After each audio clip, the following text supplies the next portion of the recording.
বিসমিল্লাহির রহমানির রহিম।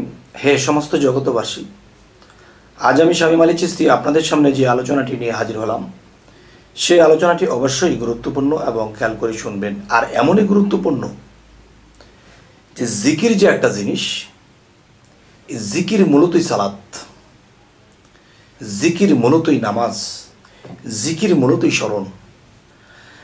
আর এই জিকির যদি কেউ জিকিরকারী না হতে পারে, আর এই জিকিরকারী কাকে বলে, আর জিকির নিজের মধ্যে ধরে রাখা কোন কৌশলে, সেই কৌশলটা কি, আর এই জিকিরের কৌশল যখন আপনি ধরতে শুরু করবেন, তখন কিন্তু আপনার পিছনে শয়তান পড়তে থাকবে।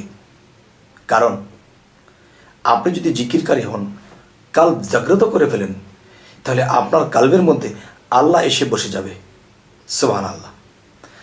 আর সেই কাল্বের মধ্যে যদি আল্লাহ এসে বসে যায়, তখন শয়তান কিন্তু সাইড পাবে না। কেননা যে এই কাল্ব এমন একটা জায়গা, যেমন কোরআন শরীফে যাই বা হাদিসে যাই একটি কথা আছে যে হযরত মুহাম্মদ সাল্লাল্লাহু আলাইহি সাল্লাম বলেছেন যে সর্ব অঙ্গের মধ্যে একটি মাংসের টুকরা আছে, সেই টুকরাটি যদি পবিত্র হয় তাহলে সর্ব অঙ্গই তার পবিত্র।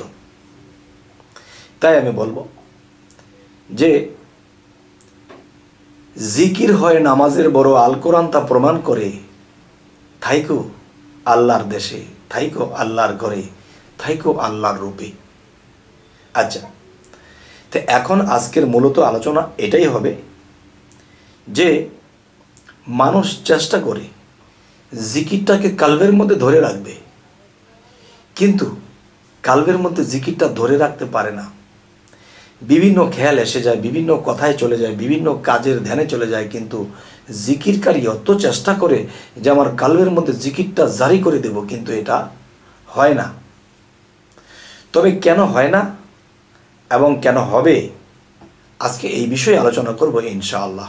সেই বিষয়টি হলে দেখুন যে এই পৃথিবীতে অনেক মানুষ শরীয়তের ইবাদত করে, অনেক মানুষ মুর্শিদ ধরে তারা তরিকতের দেশে, মারিফতের দেশে, হাকিকতের দেশে ইবাদত করে। এবং শরীয়তের লোকের কাছে যদি জিজ্ঞাসা করি, তারা বলতেছে যে জিকিরটা ধরে রাখা যায় না। মারিফতের লোকের কাছে, তরিকতের লোকের কাছে যখন জিজ্ঞাসা করা হয়, তারাও এই কথাটা বলে থাকে যে জিকিরটা কালবের মধ্যে ধরে রাখা যায় না। এটা কোন কৌশলে, কিভাবে? দেখেন যে এখানে কৌশলের কথা বলা হয়েছে, এবং আসলে কৌশল করলে কি হয়, তবে কিছুটা কাজ হয়। যেমন এখানে মূলতই হতে হবে কি, যে আমার জীবনের প্র্যাকটিক্যাল বা অন্য কারো বন্ধুবান্ধব, আমার যখন বয়স আর কম ছিল, তখন সে বন্ধুবান্ধব আমাকে বলতো, দেখো ভাই, আমি একটা মেয়েকে এত ভালোবাসি, সে তো আমাকে তেমন গুরুত্ব দেয় না, খুব কষ্ট নিয়ে আমি চলি। দেখো, তাকে এত ভালোবাসি, চোখ বুঝলে তার চেহারাটা সামনে ভেসে ওঠে, এবং তার কথাটা, তার নামটা আমার মুখে আসতেই থাকে। দেখেন, তাহলে বোঝা গেল কি, দুনিয়াতে সামান্য একটা মেয়ে, তাকে ভালোবেসে সে কিন্তু গুরুত্ব দিচ্ছে না। তাকে ভালোবেসে সে চোখের পলকেই তাকে দেখতে পায়, এত আত্মহারা হয়ে গেছে, এত গভীর হয়ে গেছে তার অন্তরের মধ্যে। তার মানে তার চোখে সেই চেহারাটা ভেসে ওঠে কেন? তার হৃদয়ে সেই ছবিটাকে এঁকে ফেলেছে। আজ এখন যে কথাটি বলবো, যে তার নামটাও মুখে আসতে থাকে অটোমেটিকলি, বলতে না চাইলেও এসে যায়।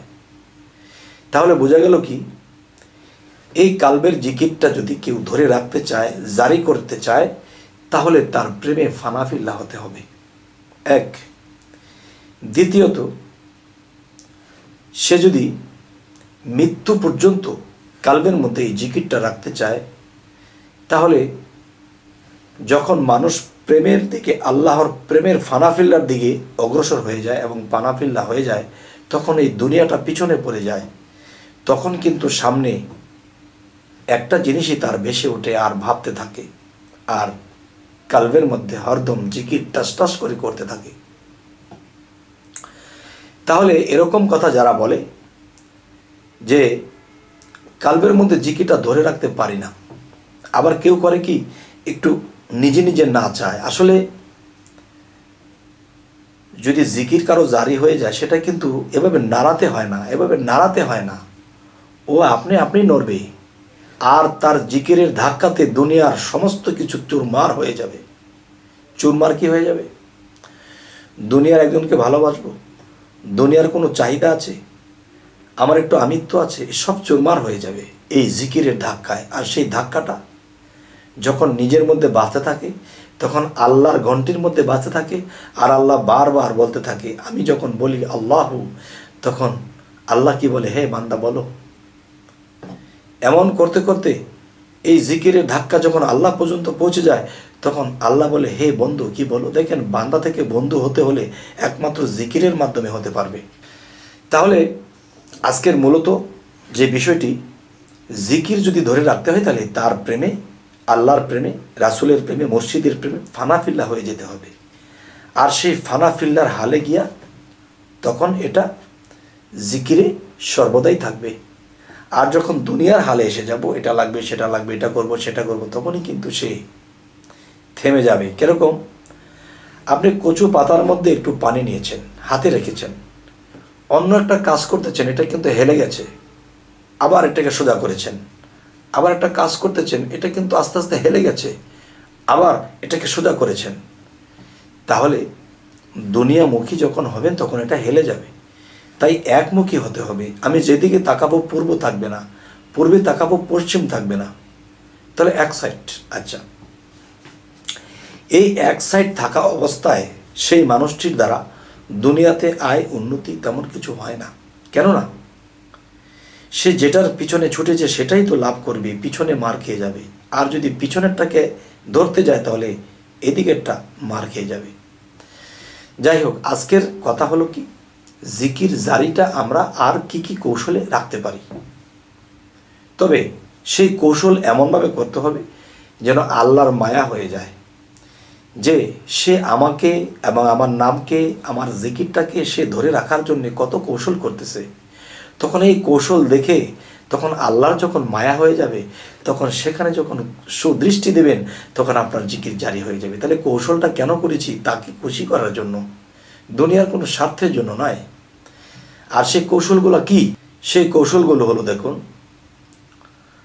যে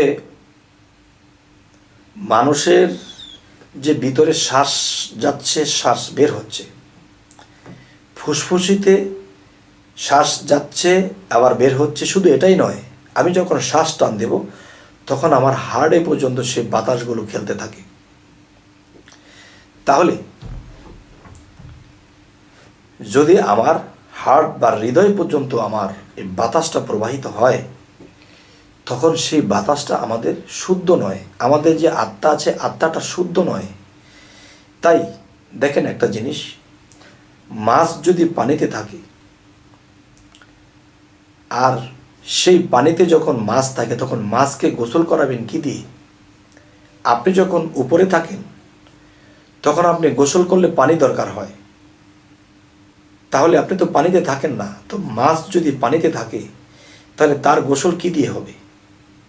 আচ্ছা, এখন মানুষের মধ্যে যে আত্মা, এই আত্মা তো বায়ুতে বর্ষমান, বাতাসের মধ্যে থাকে। তাহলে এই বাতাস যদি আমার মধ্যে পবিত্র হয় তাহলে আমার আত্মা পবিত্র হবে। তাই আত্মা পবিত্র হতে হলে দেখেন, মাছ যদিও পানিতে থাকে তবুও কিন্তু তাকে গোসল করালে সে পানিতেই গোসল করাতে হবে। তাহলে আত্মা যদি বাতাসের মধ্যে ভাসমান থাকে তাহলে এই আত্মাটাকে কিন্তু বাতাস দ্বারা আমার পবিত্র করতে হবে। তাই বলা হয়েছে, আল্লাহ কোরআনে বলেছে, যে নিজেকে পবিত্র করলো সেই সফল কাম। যে তিনটা সাধন, রেচক, পূরক, কুম্ভক, এই তিনটা সাধনা বায়ুর সাধনা। এই বায়ুর সাধনাগুলো যখন জিকিরের সাথে করবে, জিকিরটা হলো কি, যে আপনার আত্মার শক্তি বাড়াবে, আত্মার খাদ্য পাচ্ছে। এবং যখন রেচক, পূরক, কুম্ভক যে সাধনাগুলো যখন করবে তখন তার মধ্যে এই বাতাসের একটা খচাখচি হবে, এর মধ্যে আপনার আত্মা ধৌত হবে, আত্মা পবিত্র হবে। আচ্ছা, আত্মা যখন পবিত্র হবে তখন সেই জিকিরের সেই বায়ুর খেঁচাখেচিতে তখন হাড়ের মধ্যে যে বাতাস যাওয়া আসা করতেছে তখন সেখানে জিকির জারি হবে। আচ্ছা, তাহলে এই কালবের জিকিরটা জারি করতে হলে একটা মানুষ যখন নিয়মিত সে এই বায়ু সাধনা করে বা তিনি রেচক পুরক কুম্ভক এই সাধনাগুলো করে, দেখেন সাধনাগুলো করতে হলে কিন্তু নিজ মুর্শিদের কাছে অনুমতি নিতে হবে এবং সেই সাধনাগুলো কি করে করতে হয় তিনি সেটা দেখিয়ে দেবে। এবং আপনি রাতের গভীরে যখন এই সাধনাগুলো টাইম টু টাইম করতে থাকবেন তখন পবিত্র হবে একদিক দিয়ে, আরেক দিক দিয়ে আপনার কাল্ব জাগ্রত হতে থাকবে এবং কাল্বের মধ্যে আপনি নিজেই শুনবেন শাই এলাহির বারামখানা, সেখানে আল্লাহ আল্লাহ জিকির চলতেছে। আচ্ছা, যখন আপনি মেশিন স্টার্ট দিয়েছিলেন তখন হ্যান্ডেল মারতে মারতে হাতে ঠোসা পড়ে গেছে, আর যদি একবার স্টার্ট নিয়ে নেয় তখন অটোমেটিক চলবে, কাজ কাম চলাফেরা সর্বসময় এটা চলবে। আর যদি আপনি স্টার্ট দিতে দিতে জীবন শেষ করেছেন কিন্তু স্টার্ট নেয়নি তখন কিন্তু সে বন্ধই হয়ে থাকবে। তাই আমি বলবো যে রেচক পুরক কুম্ভক সাধনাটা গুরুর কাছে বা মুর্শিদের কাছে এটার অনুমতি নিতে হবে, কিভাবে করতে হয় সেটাও জেনে নিতে হবে। তখন এই নিয়মে যখন আপনি নিয়মিত সাধনা করবেন আস্তে আস্তে পবিত্র পাশাপাশি কাল্ব জারি হবে আর কাল্বের মধ্যে শোনা যাবে আল্লাহ নামের জিকির হইতেছে, সুবহান আল্লাহ। আচ্ছা, এরপরে দেখেন এই কাল্বের যে মেশিনটা যখন বন্ধ হয় কি কি কারণে, যখন দুনিয়ার লোভে পড়ে যায়, যখন কোনো দিকে কুদৃষ্টি করে দেয় বা কোনো কিছু আশা করতে থাকে তখনই দেখা গেছে এখানে শয়তান বাসা করতে থাকে, তখন আল্লাহর জিকিরটা সরে গিয়ে শয়তানের প্রবঞ্চনা সেখানে এসে যায়, তখন অন্ধকারে আচ্ছন্ন হয়, সে যে দুষ্ট হয়ে গেছে, সে যে খারাপ হয়ে গেছে, সে বলতে পারে না, সে যা কিছু করে তা ভালোই মনে করে। তবে হে সমস্ত জগতবাসী, আজকের যে এই আলোচনাটি কেন করলাম, এই জিকিরকে ধরে রাখার কৌশল হলো রেচক পুরক কুম্ভক এই সাধনাটি করতে হবে। এবং আপনি যখন কাজ কাম করতেছেন বিভিন্ন কিছু দেখবেন জিকিরকারীরা একটু কম কথা বলে, কাজের কথা বলে, অকাজের কথা বলে না, তারা সবসময় চুপ থাকে আর এখানে জিকির চলতে থাকে। যদি কখনো মনে করে আরে আমার মনে হয় জিকির চলছে না আবার ধরেছে, আবার যদি কখনো মনে করে যে আমার জিকির চলছে না আবার ধরেছে, সে নিজেই ধরেছে, এই দৃশ্য এই কাজগুলো কিন্তু আল্লাহ সেই আরশে আজিমে বসে দেখতে থাকে। তখন সমস্ত ফেরেশতাদেরকে বলে যে দেখো আমি ভালো মানুষ দিয়েছি, শয়তানও দিয়েছি। একজন মানুষ যখন আল্লাহর দিকে বা আমার দিকে আমি আল্লাহর দিকে আসতে থাকবে তখন তার পিছনে আমি শয়তানকে দিয়ে দিয়েছি। সে কি শয়তানের প্রবঞ্চনায় পড়ে নাকি সে শয়তানের প্রবঞ্চনা হতে সে নিজের জ্ঞান ও সাধনা দ্বারা উপরের দিকে উঠতে পারে? আর আল্লাহ যে পরীক্ষা নেবে এটি কোথায় বলেছে? এটি আল্লাহ বলেছে সূরা মুলুকে, ওয়াল্লাযী খালাকাল মাউতা ওয়াল হায়াতা লিয়াবলুওয়াকুম আইয়ুকুম আহসানু আমালা ওয়া হুয়াল আজিজুল গাফুর। অর্থাৎ আমি মানুষের মৃত্যু ও জীবন সৃষ্টি করিয়াছি পরীক্ষা করার জন্য, তোমাদের মধ্যে কে কর্মে উত্তম, তিনিই পরাক্রমশালী ও ক্ষমাশীল। যাই হোক, আজকের এই কথাটি এটাই বোঝাতে চাইলাম যে জিকিরকারী হতে হলে আমাদের একটা সেকেন্ডের জন্য ভোলা যাবে না। এক, দ্বিতীয়ত যদি মনে করব যে আমার জিকিরটা থেমে গেছে তখন এই রেচক পুরক কুম্ভক সাধনাটা আমি কোনো জায়গায় বসে 10 মিনিট করে নেব, তখন আবার টাস শুরু হয়ে যাবে। তখন আপনি মন আনন্দে কাজ করবেন, আমার এখানে যখন জিকির চলছে ইনশাল্লাহ আল্লাহ আমার প্রতি রুজু আছে, আল্লাহ আমার দিকে দৃষ্টি আছে আর আল্লাহ আমার এই জিকির শ্রবণ করছে। তবে হে সমস্ত জগতবাসী, আজকে আপনাদের সামনে এই আলোচনাটি কেন করলাম, অনেক লোকের মধ্যেই একটা জিনিস ভিতরে ঘুরতে থাকে যে হারি জিকির করে জিকির তো ধরে রাখতে পারি না, কাল তো বন্ধ হয়ে যায়। তাই বলবো আজকের এই পরামর্শ আপনাদেরকে দেওয়া হলো, আপনাদের এই পরামর্শ কেমন লাগলো তাও জানাবেন এবং আমাদের এই চ্যানেলটিকে সাবস্ক্রাইব করে নেবেন এবং পরবর্তীতে যেন ভালো আলোচনা এনে দিতে পারি। তো সকলেই ভালো থাকবেন, আল্লাহ হাফিজ।